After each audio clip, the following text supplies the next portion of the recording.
The question hung in the air like carbon monoxide, odorless, invisible, deadly. "Arthur," the man in the cheap suit asked, leaning forward with a smile that didn't reach his eyes, "do you know what year it is?" I looked at him. Then I looked at my son, Greg, sitting on the leather sofa I'd paid $5,000 for in 1998. Greg wouldn't meet my eyes. He was too busy staring at the antique globe in the corner, probably calculating its auction value. "It's 2025, I said, deliberately adding a 3-second pause before the answer. Just enough hesitation to make them lick their lips. "And do you know who the president is?" the stranger asked, scribbling something on a notepad that looked more like a prop than a medical record. I knew exactly who the president was. I also knew that the man asking me these questions wasn't a real doctor. Real doctors don't wear loafers with scuffed heels to a house call on a Sunday. And they certainly don't have a tan line on their ring finger where a wedding band used to be. They thought they were watching a structural collapse. They didn't realize they were standing in the blast zone of a controlled demolition. And I was the one holding the detonator. If you believe in justice served cold, hit that like button. Let's get to work.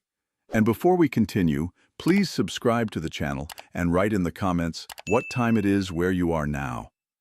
My study has always been my sanctuary. I designed it myself 30 years ago. Southern exposure for the light. Reinforced floor joists to support the weight of the mahogany bookshelves, soundproofing in the walls because I valued silence. Today, that silence was being violated by the 3 people I trusted least in the world. My son, Greg, my daughter-in-law, Linda, and this man they called Dr. Sterling. "Dad, please," Greg said, his voice dripping with that fake concern he usually reserved for when he needed a bridge loan for his failing landscaping business. "We're just worried. You've been forgetful lately." "Forgetful," I repeated. I kept my voice flat, even. "Last week you forgot our dinner appointment," Linda chimed in. She was standing by the window looking out at the lake. My lake. The property was appraised at $1.2 million last tax cycle. I could see her reflection in the glass. She wasn't looking at me. She was looking at the boathouse. "I didn't forget, Linda," I said, purposely letting my voice trail off. "I thought it was Tuesday." I saw the glance they exchanged. Quick, predatory, like wolves spotting a limp. "It was Thursday, Arthur," Dr. Sterling said softly, his tone patronizing enough to curdle milk. Disorientation regarding time is a classic early symptom. I looked at Sterling's wrist. He was wearing a knockoff Rolex. The second hand ticked instead of sweeping. I'd spotted it the moment he shook my hand. A man who wears a fake watch to a medical evaluation is a man who cuts corners. "Right," I mumbled, looking down at my hands. "Thursday." I wasn't disoriented. I hadn't forgotten dinner. I had skipped it because the last time we ate together, Linda spent 45 minutes complaining about the cost of private schools for my grandkids, pausing only to ask if I'd updated my will. "We think it's best if we get some legal protections in place," Greg said, finally tearing his eyes away from the globe. He walked over to my desk. The solid mahogany desk I'd built with my own hands. $8,000 in materials, 200 hours of labor. He ran his hand along the edge like he was already checking for scratches. "Legal protections?" I asked. "Power of attorney," Sterling interjected smoothly. "Just for your finances and health care, until you're feeling more yourself." "It's for your own good, Dad," Greg added. "You're 72. You shouldn't have to worry about bills and property taxes. Linda and I can handle the burden." The burden. That's what I was to them. A wallet with a pulse. A stumbling block between them and the 7-figure inheritance they felt entitled to. I let my mouth hang open slightly. I slumped my shoulders. I adopted the posture of a man whose foundation was crumbling. I suppose," I stammered, "if the doctor thinks it's necessary." "I do," Sterling said, closing his notepad with a snap. "I'm going to recommend immediate assisted living placement for evaluation. We need to monitor this decline." Assisted living. They weren't just taking my money, they were evicting me. They were going to warehouse me in some facility that smelled of bleach and boiled cabbage while they sold my house out from under me. "Okay," I whispered. "I'm just so tired." "We know, Arthur." Linda turned from the window, a victorious smile fighting to break through her mask of pity. "We'll take care of everything. Greg has the papers in the car. We can sign them next week after the court hearing." "Court hearing?" I asked, putting a tremor in my voice. "Just a formality," Greg said quickly. "To make it official, Dr. Sterling will testify. You don't even have to say anything." "Okay," I said again. They stood up. The air in the room shifted. The tension broke, replaced by the giddy energy of thieves who had just cracked the safe. Greg patted my shoulder. His hand felt heavy, clammy. "Get some rest, Dad. We love you." "Love you too," I lied. They walked out. I heard their footsteps echo in the hallway. I heard the front door open and close. I heard the electronic lock engage. I waited. 1 minute. 2 minutes. I listened to the sound of Greg's SUV engine starting in the driveway.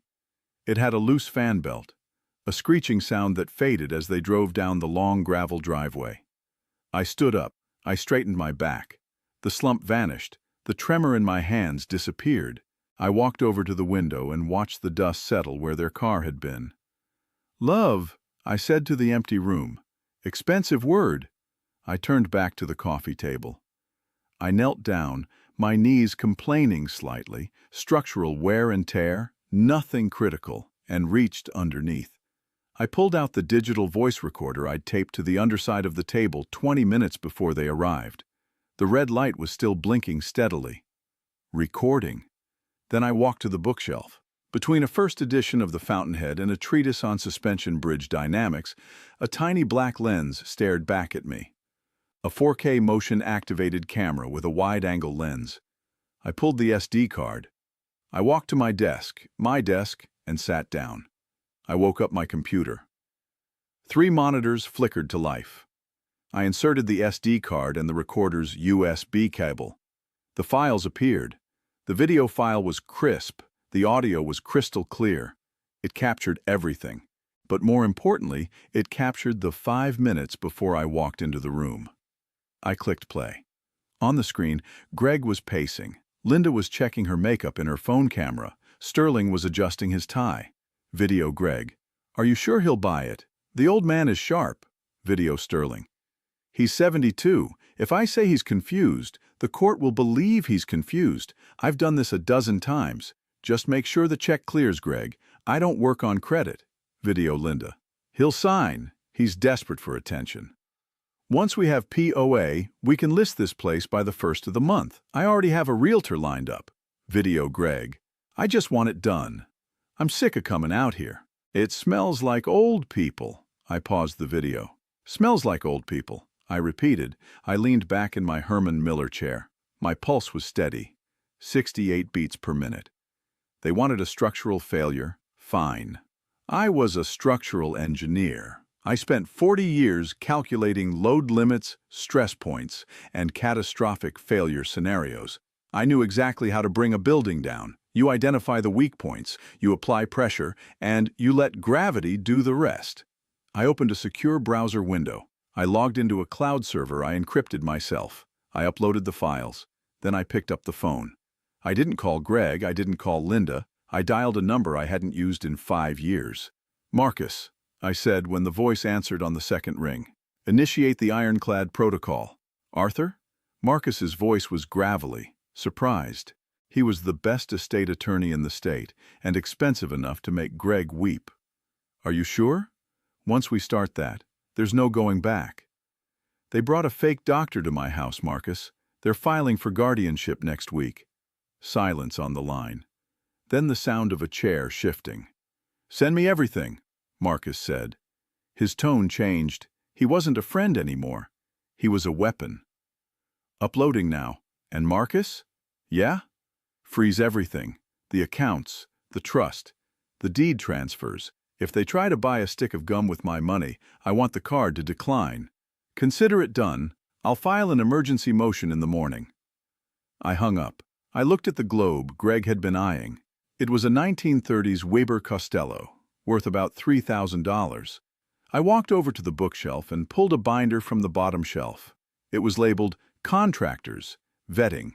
Inside were the contact details for every professional I'd ever hired, plumbers, electricians, and one private investigator named Sal who used to background check my site foreman to make sure they weren't stealing copper wire. I dialed Sal. "Sal, Arthur here." "Arthur? I thought you retired." "I did. I need a rush job." "Full workup. Name is Sterling. Goes by Dr. Sterling, probably Paul or Peter. Claims to be a neurologist. Drives a leased BMW. Late model. Plate number Bravo Kilo 792. My memory was fine. I'd memorized the plate when he pulled in. "What are we looking for?" Sal asked. "Fraud, malpractice, bankruptcy. The man isn't wearing a wedding ring but has the tan line. He's desperate for cash. Find out who he owes." "On it. Give me 24 hours." "You have 6. I'm paying triple." "Done." I set the phone down. The adrenaline was starting to fade, replaced by a cold, hard clarity. This wasn't a family dispute. This was war. I went to the kitchen. My kitchen. Granite countertops I installed in 2005. Sub-zero fridge that cost more than Greg's first car. I made a pot of coffee. Black. Bitter. I sat at the kitchen island and opened my journal. I uncapped my fountain pen, a Mont Blanc, a retirement gift to myself. Entry, October 12, 2025. Subject, attempted hostile takeover. Perpetrators, Greg, son, Linda, daughter-in-law, unknown accomplice, Sterling. Method, gaslighting, fraudulent medical evaluation. Countermeasures, initiated. I wrote with precision. No loops in my letters, no wasted ink. They wanted to declare me incompetent. They wanted to strip me of my rights, my home, my dignity. They wanted to treat me like a child who couldn't be trusted with his own toys. I looked at the calendar on the wall. The date was circled in red. October 15th, the hearing. 3 days, that was 72 hours, 4,320 minutes. Plenty of time to build a gallows. The first crack in their facade appeared the next morning at 9:15 a.m. I was in the garage, organizing my tackle box. I find peace in sorting, hooks with hooks, sinkers with sinkers, everything in its designated compartment. It's a way of imposing order on a chaotic world. My phone buzzed in my pocket. A text message. It was from Greg. Text, "Dad, is something wrong with the bank? My card got declined at the gas station. Trying to get to work." I stared at the screen. Get to work. That was rich. Greg hadn't done a full day of manual labor since 2010. He managed his landscaping crews, which mostly involved sitting in his truck watching YouTube videos while underpaying illegal immigrants. He had a supplementary credit card attached to my main account. I'd given it to him 5 years ago, for emergencies. Emergency, apparently, included a full tank of premium gas and a breakfast sandwich. I didn't reply. I put the phone back in my pocket and picked up a Rapala lure. The hooks were sharp. I tested the point against my thumb. It snagged the skin immediately. Good. 5 minutes later, the phone rang. Greg. I let it ring. 4 times. 5 times. Voicemail. He called again immediately. This time I answered. I made sure my voice sounded shaky. "Hello, Greg?" "Dad, finally! What is going on? The card is blocked. I'm standing here like an idiot at the pump." "Oh, Greg, I don't know," I said, putting a tremor into the words. I think I lost the other card yesterday. Or maybe I put it in the wash. I got confused. I called the bank and told them to stop everything just to be safe." You froze the account." His voice went up an octave. Panic. Real panic. "I just wanted to be safe, son. You know how my memory is. Dr. Sterling said I shouldn't be handling finances." Silence. Heavy, suffocating silence on the other end.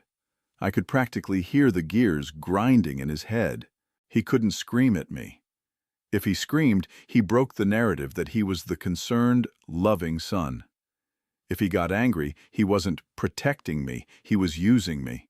"Dad," he said, his voice tight, strained like a cable under too much tension.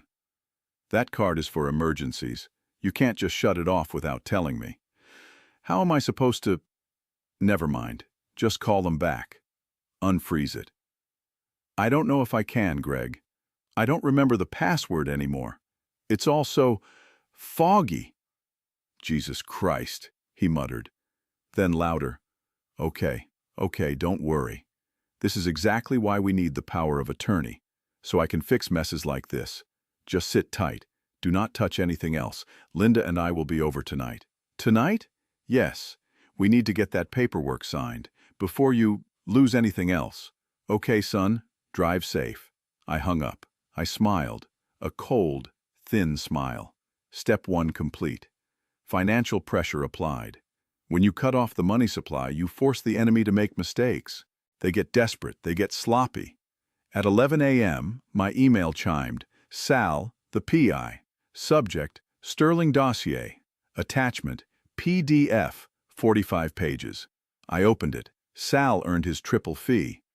The man's name was Paul Sterling. He wasn't a neurologist. He wasn't even a doctor anymore. He had been a licensed therapist until 2019.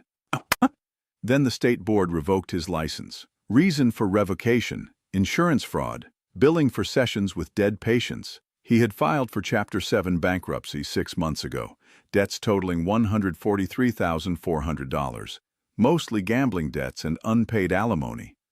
But the real gem was on page 32, a connection chart. Paul Sterling's sister was a woman named Karen Sterling.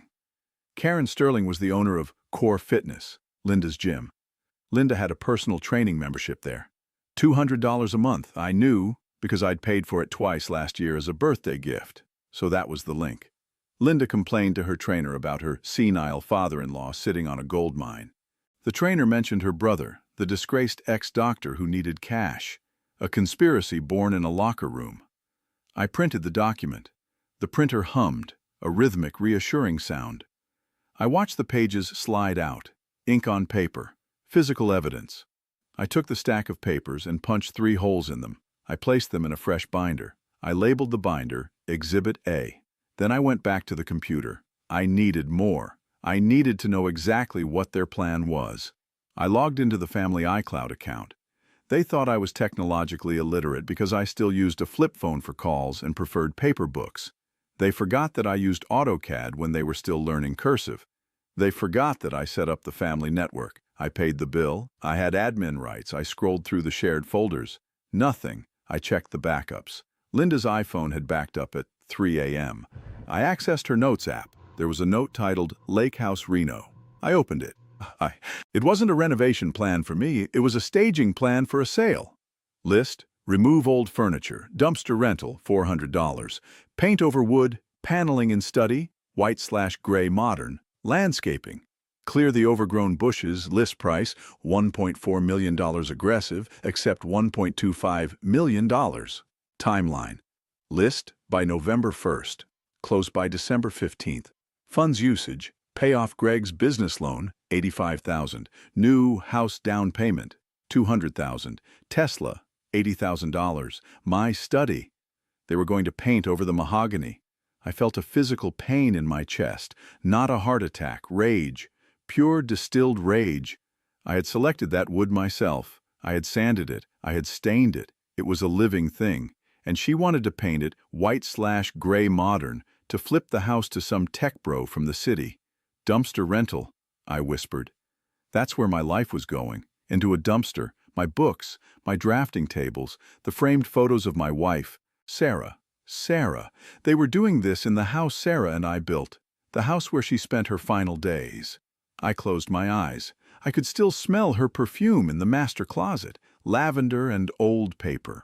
When Sarah got sick, real dementia, not this fake nonsense they were pinning on me, I took care of her. For 5 years, I bathed her, I fed her, I held her hand when she didn't know my name. Greg visited twice a year, Christmas and Easter, 90 minutes each time. He'd check his watch every 10 minutes.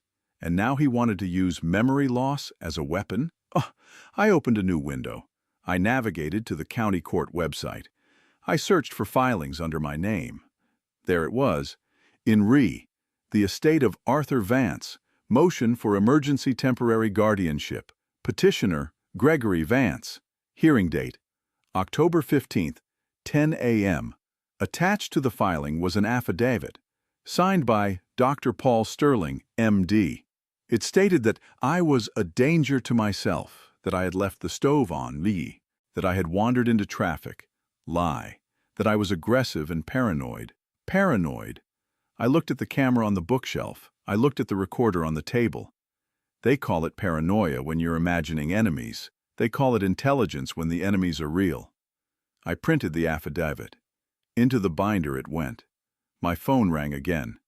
It was Linda this time. Arthur? Her voice was sweet, sickeningly sweet, like syrup masking the taste of poison. Hello, Linda. Greg is really stressed about this bank thing, Arthur. We're coming over. We're bringing dinner. Lasagna. Lasagna. My favorite. Or it used to be before I realized she bought the frozen kind from Costco and transferred it to a glass dish. That sounds nice, I said. I'm having a hard time today, Linda. The fog is thick. Don't worry, she cooed. We'll fix everything. We have the papers. Once you sign, you won't have to worry about a thing. Okay, I said, okay. See you at 6. She hung up. I looked at the clock. 2 p.m. 4 hours until showtime. I needed to set the stage. I went to the living room. I messed up the pillows. I left a few cabinet doors open in the kitchen. I took a perfectly good loaf of bread and left it on the counter, bag open, to go stale. I created the set of a confused, deteriorating old man. Then I went to my study. I unlocked the bottom drawer of the file cabinet. I pulled out a second voice recorder, smaller, high fidelity, Sony ICD-UX 570. I taped it to the underside of the dining room table. Then I went to the wall, safe behind the painting of the lighthouse. I spun the dial, left 30, right 12, left 45. It clicked open. Inside wasn't money. I kept my money in diversified mutual funds and treasury bonds.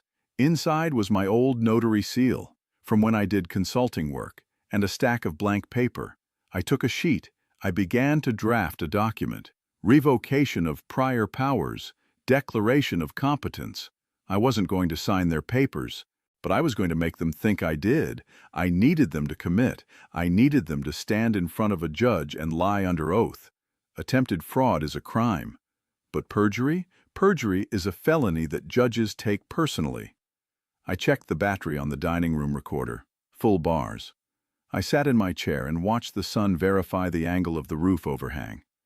It cast a perfect shadow across the deck at 3 p.m., just as I had calculated when I built it. Precision. That's what they lacked. They were sloppy, greedy. They were trying to build a skyscraper on a swamp. I was about to show them what happens when the ground liquefies. At 5:58 p.m., the gravel crunched. Greg's SUV. He was early. He was never early. Greed is a powerful alarm clock. I heard the car door slam. 2 slams. Heavy. Aggressive. I sat on the living room sofa, staring at the blank TV screen. I let my mouth hang open slightly. I unbuttoned the top button of my flannel shirt to look disheveled. The front door opened. They didn't knock. They still had the key I gave them for emergencies. "Dad?" Greg's voice boomed. "In here," I croaked. They marched in. Linda was carrying a glass dish covered in foil, the homemade lasagna. Greg was carrying a leather portfolio. "Hey, Dad," Greg said, scanning the room. He noticed the open cabinets in the kitchen. He nudged Linda. She smirked. "How are you feeling?" Linda asked, setting the dish on the dining table right above the hidden recorder. "Confused," I said. "The bank, the man on the phone. I couldn't understand him." "It's okay," Greg said, sitting next to me. He smelled of stress sweat and cheap cologne. "I talked to Dr. Sterling. He says this stress is bad for your heart. We need to settle this tonight." He opened the portfolio. He pulled out a thick stack of documents. "What is this?" I asked, eyeing the paper. "It's the power of attorney," Greg said, "and a transfer on death deed. It just makes things easier. If something happens to you, the house automatically goes to us. No probate, no lawyers taking your money." "No lawyers?" I repeated. "That sounds good. Lawyers are expensive." "Exactly. Linda said, sitting on the other side of me. They were boxing me in. "We're trying to save you money, Arthur." "And the bank?" I asked. "Can you fix the card?" "As soon as you sign this," Greg said, uncapping a pen. "I can go to the bank tomorrow morning and fix everything. I'll make sure your bills are paid. You won't have to lift a finger." He held the pen out. My hand trembled as I took it. I made sure of that. I looked at the document. Durable power of attorney. Effective immediately. Granting full financial authority to Gregory Vance. It wasn't limited, it was absolute. He could sell the house, empty the accounts, change the beneficiaries on my life insurance. He could wipe me out in an afternoon. "Where do I sign?" I asked. "Right here." Greg pointed to the line. His finger was shaking slightly too. Anticipation. I lowered the pen. Then I stopped. "Wait," I said. "Does Sarah need to sign this?" The room went dead silent. "Dad," Greg said slowly, "Mom died 5 years ago." "Oh," I said, "right, I forgot. She's in the garden, isn't she?" "No, Dad," Linda snapped, losing her patience. "She's dead. You're alone. That's why you need us." "Alone," I whispered. "Just sign the paper, Arthur," Linda said, her voice hard. "Before you forget how to write your name." That was the hook, the cruelty. I leaned over the paper. I pressed the pen to the page, and I signed. But I didn't sign Arthur Vance. I scrawled a messy, illegible loop that looked vaguely like a signature. "There," I said, dropping the pen. Greg snatched the paper. He didn't check it closely. He just saw ink on the line. "Perfect," he breathed. "Okay, we're good. Can we eat now?" I asked. "I'm hungry." "Actually, Dad, we can't stay," Greg said, standing up immediately. The portfolio snapped shut. "I have to get this filed first thing in the morning, and Linda has a thing." "But the lasagna," I said. "Put it in the fridge," Linda said, already walking toward the door. "We'll visit this weekend, okay?" "Okay," I said. They were out the door in 30 seconds. They didn't ask if I had groceries. They didn't ask if I needed medication. They got the signature and they vanished. I listened to the SUV peel out of the driveway. Greg was driving fast. He probably wanted to pop a bottle of champagne. I stood up, I buttoned my shirt. I walked to the dining table. I retrieved the recorder. I walked to the kitchen and took the lasagna. I peeled back the foil. It was still frozen in the middle. They hadn't even cooked it through. I dumped it in the trash. The sound of the heavy block of pasta hitting the plastic bin was satisfying. Thud. I went back to my study. I uploaded the new audio file. File name, coercion_event_02. I called Marcus. "They have the signature," I said. "Arthur, tell me you didn't sign the actual POA." Marcus sounded worried. "I signed a squiggle. It won't hold up in court, but it's enough for them to try to use it. They'll file it tomorrow." "Okay, the trap is baited.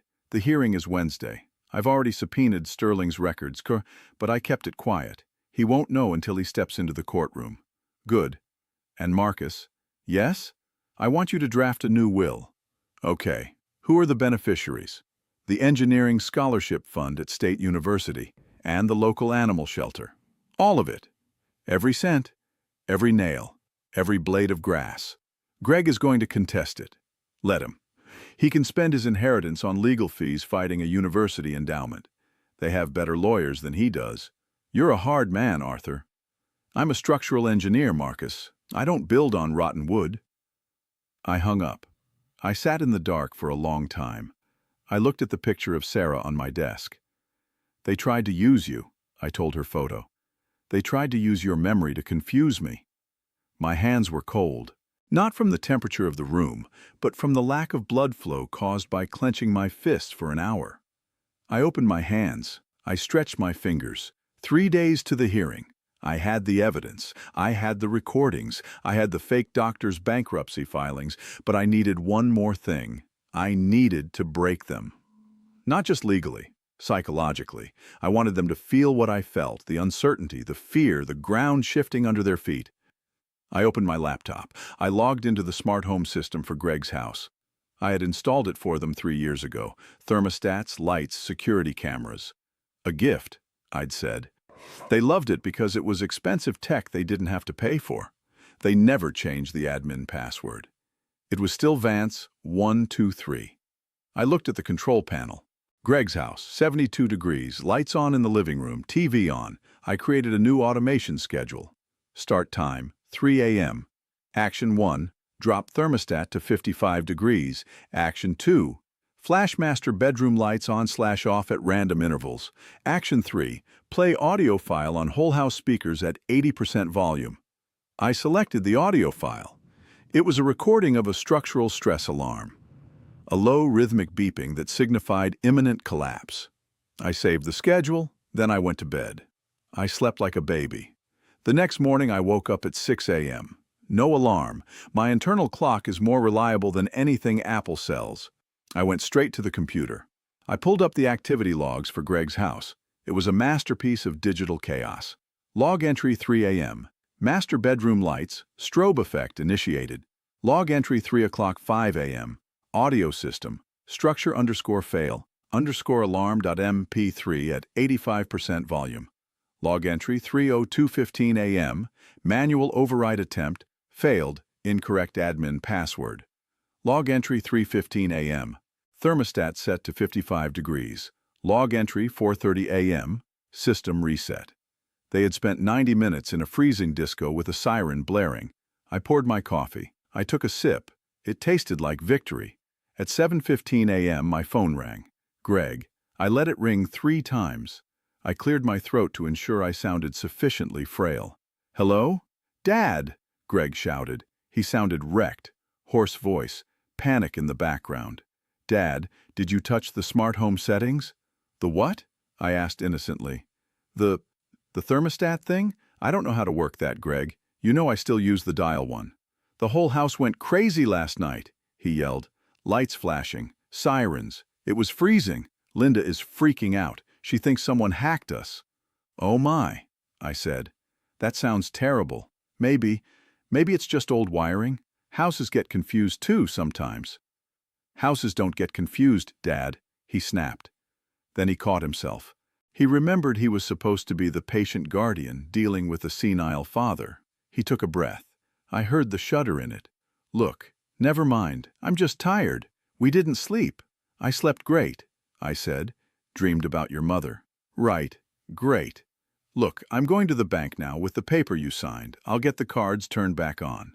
Then we'll see you tomorrow at court. 10 a.m. Don't be late. I'll pick you up. No need, I said. I hired a driver. I didn't want to be a burden. A driver? What driver? You don't have access to money.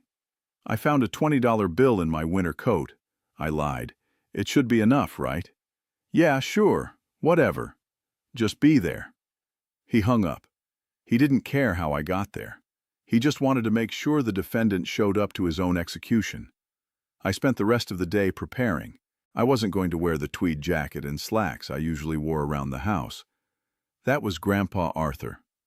Grandpa Arthur was the man they were trying to bury. I went to the back of the closet. I unzipped the garment bag. Inside was a charcoal gray bespoke suit, Italian wool. I bought it 5 years ago for my 40th wedding anniversary dinner. I had worn it once, at Sarah's funeral. It cost $2,400. I brushed the fabric. It was stiff, substantial. Armor. I polished my shoes, Oxford cap toes. I spent 30 minutes on them. Small circles, wax on, wax off, until I could see the reflection of a man who wasn't afraid anymore.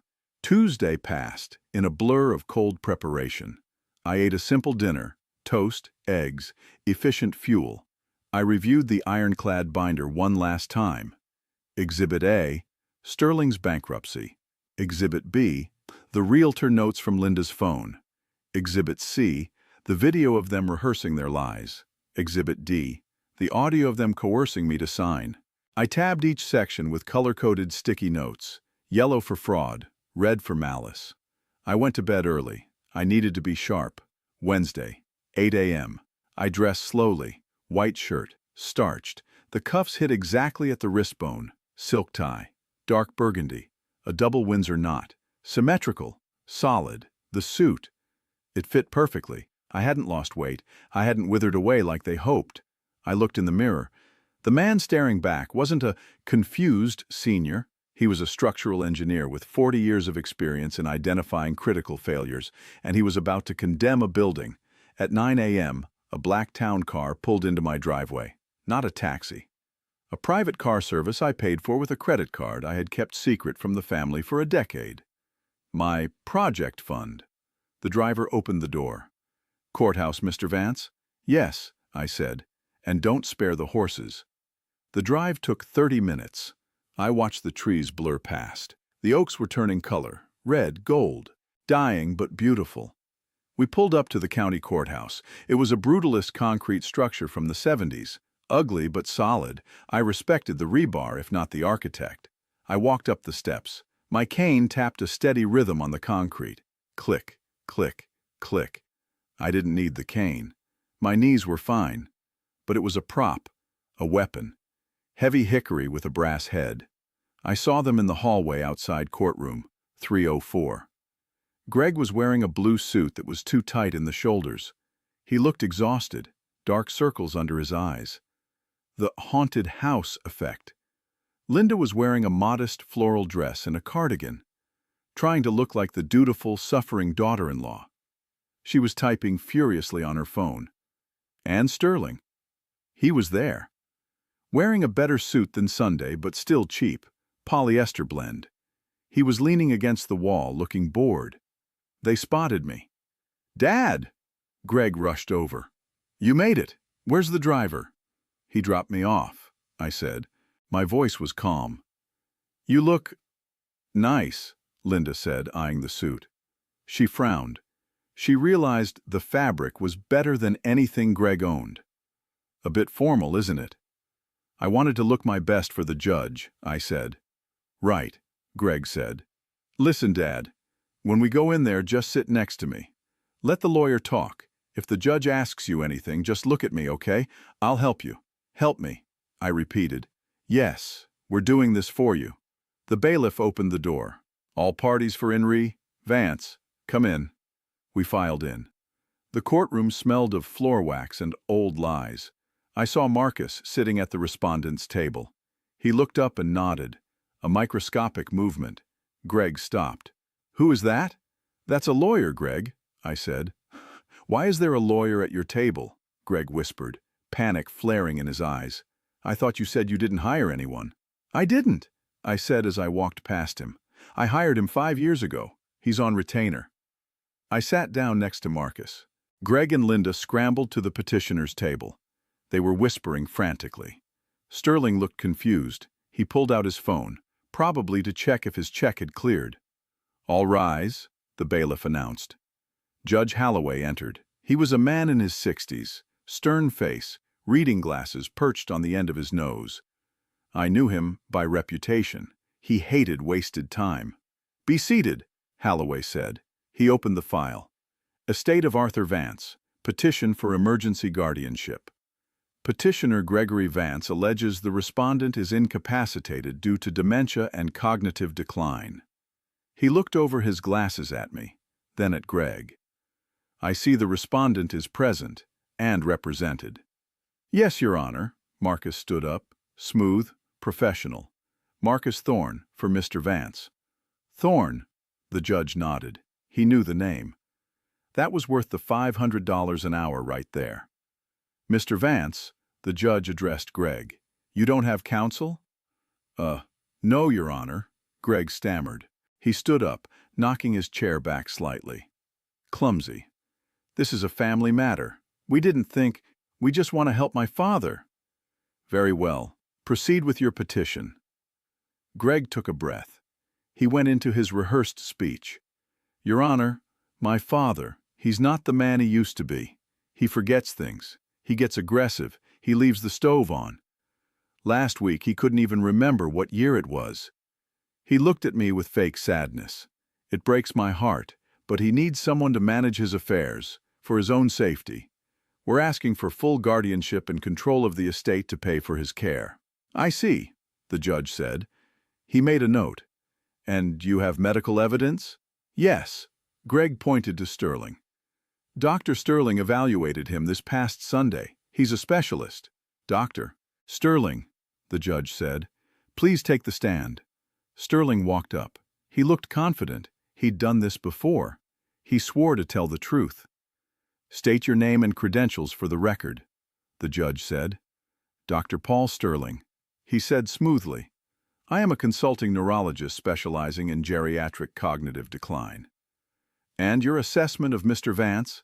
"Severe onset dementia," Sterling said, looking right at me. "Disoriented to time and place, paranoia, inability to manage complex tasks. In my professional opinion, he requires immediate 24-hour supervision and is not competent to handle his own finances." "Thank you, doctor," the judge said. He turned to Marcus. "Mr. Thorne, cross-examine." Marcus didn't stand up immediately. He leaned over to me. "Ready?" he whispered. "Pull the pin," I said. Marcus stood up. He picked up the binder. Exhibit A. He walked toward the witness stand. He moved like a shark in shallow water. "Mr. Sterling," Marcus began. "It's Dr. Sterling," Paul corrected him smugly. "Is it?" Marcus asked. He pulled a paper from the binder. "Because according to the State Medical Board, license number 44-921 belonging to Paul Sterling was revoked in 2019. The air left the room. It vanished. Sterling froze. His mouth opened, but no sound came out. "Objection!" Greg yelled. He didn't know what he was objecting to. He just knew the building was shaking. "Sit down, Mr. Vance," the judge snapped. He looked at Marcus. "Continue." Marcus handed the paper to the judge, then a copy to Sterling. "Is this your signature on the revocation order, Mr. Sterling, accepting the findings of insurance fraud?"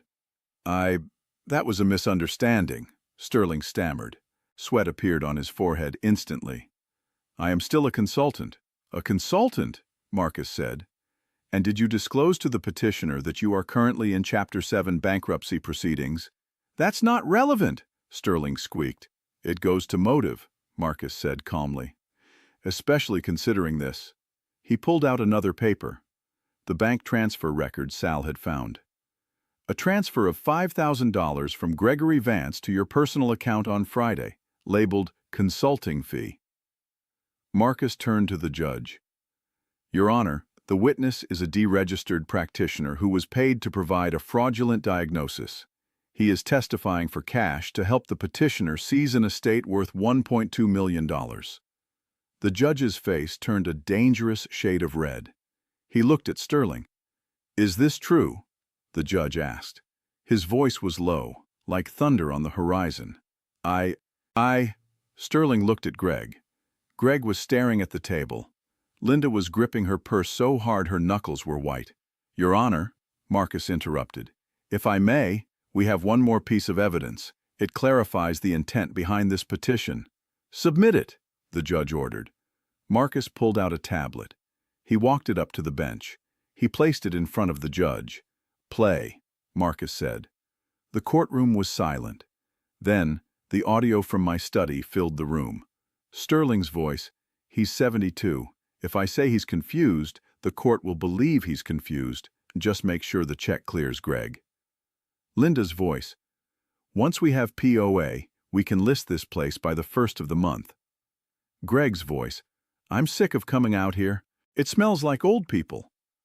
The recording played for 2 minutes.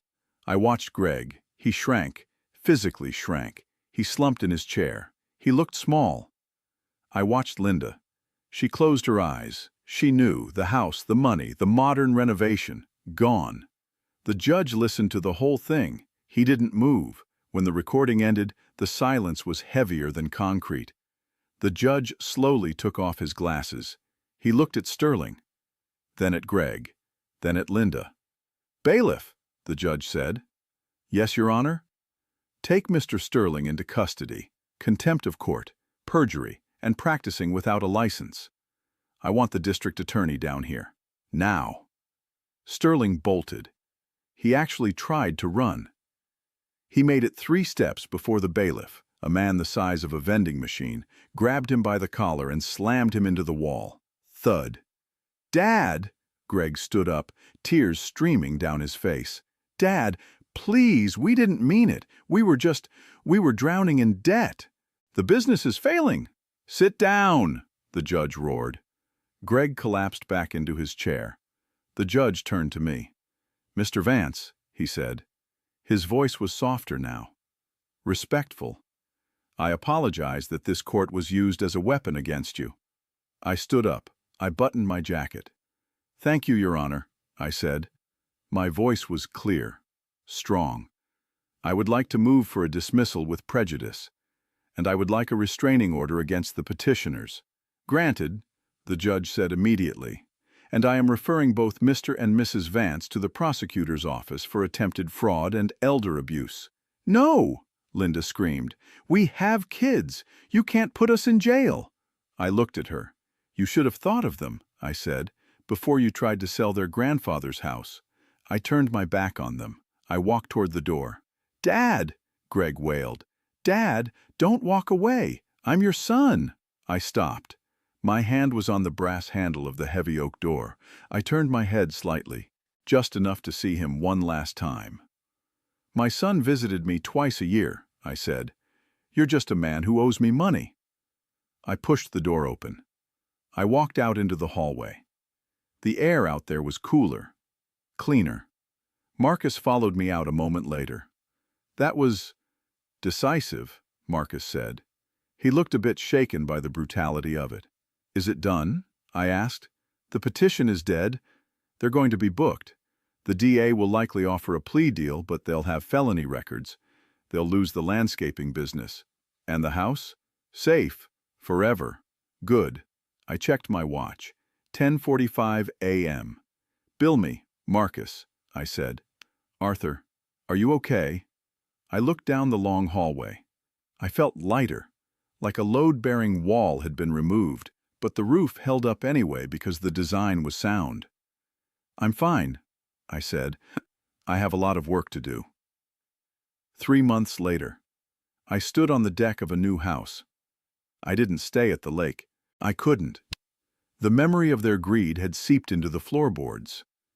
Every time I looked at the mahogany desk, I saw Greg's hand rubbing it, appraising it, so I sold it.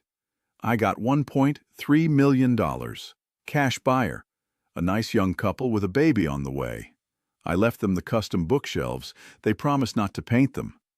I moved to the coast, a smaller place, 1,800 square feet, cedar shingles, storm shutters, built to withstand a hurricane. The salt air is good for the lungs. My phone rang. It was Marcus. Arthur, he said, update on the criminal case. Go ahead, I said, watching a fishing trawler cut through the chop on the horizon. Greg took the plea. 2 years probation, restitution, 500 hours of community service. And Linda? Same, but they lost the house. The bank foreclosed last week. They're moving into an apartment in the city. Okay, I said. There's one more thing. Marcus hesitated. Greg asked if he could write to you. Apologize. He says he's in therapy. He says he understands now. I looked at the seagulls fighting over a scrap of bread on the railing. One of them snatched it and flew off. The others screamed, but they didn't follow. They knew it was gone. No, I said, just no. Tell him I'm not competent to receive his letters, I said. Tell him my memory is failing. I might forget who he is. Arthur, Marcus sighed. That's cold. It's structural, Marcus. You don't patch a foundation that's turned to sand. You condemn it, and you build somewhere else. Understood. I'll tell him. And Marcus, yeah? Send the bill for the restraining order renewal. I want it paid through 2030. Will do. I hung up. I put the phone on the table. I picked up my tackle box. I opened the latch. The rows of lures were perfectly organized. Silver spoons, red feathers, steel hooks, sharp, reliable. I wasn't lonely. I had my books. I had the ocean. I had the silence, which was no longer empty but full of peace. I picked up a lure. I checked the knot. The doctors say my mind is sharp as a tack, I said to the ocean. I intend to keep it that way. Family isn't about blood. It's about who stands beside you when the roof threatens to cave in. And when you find out you're standing alone, You reinforce the walls, you lock the door, and you enjoy the view. If you enjoyed seeing the trash take itself out, hit that subscribe button. Leave a comment. What's the worst betrayal you've ever forgiven or didn't? I read everyone. Stay sharp.